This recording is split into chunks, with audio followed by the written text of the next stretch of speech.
Hello, welcome to the apocalypse. I got another movie review here.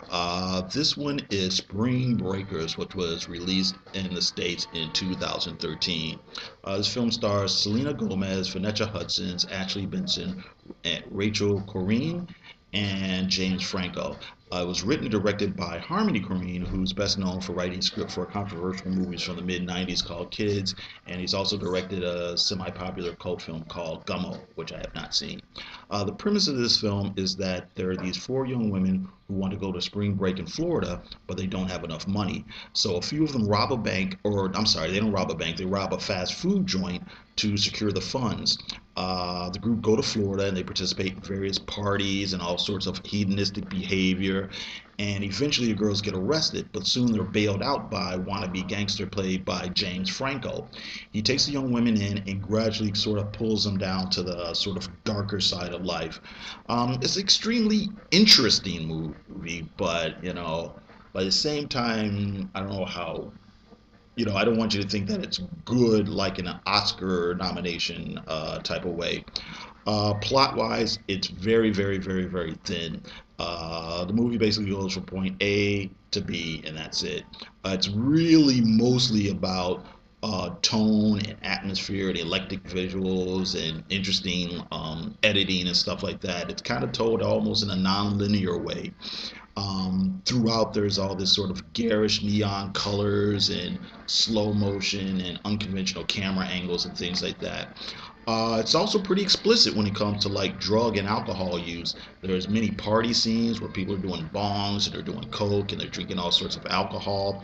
And there's also a fair amount of nudity.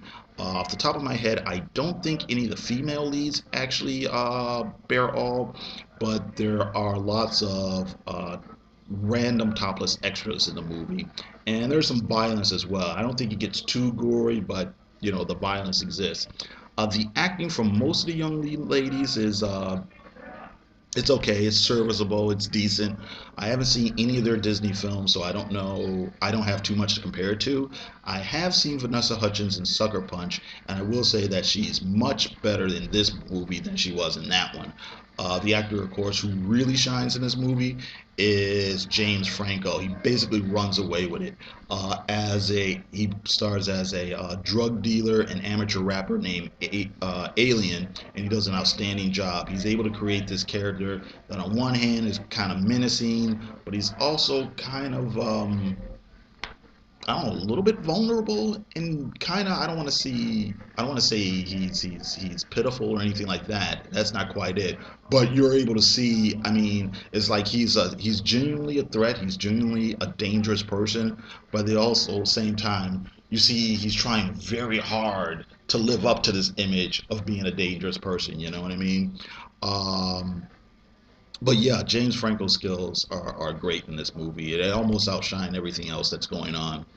The tone of the film is also pretty interesting. There's lots of party scenes, and they're all staged in such a way to make it seem very lurid, but at the same time, the film doesn't really seem to take a real hard stance against substance abuse. It seems kind of like I said, bad and decadent, but it's also kind of alluring at the same time.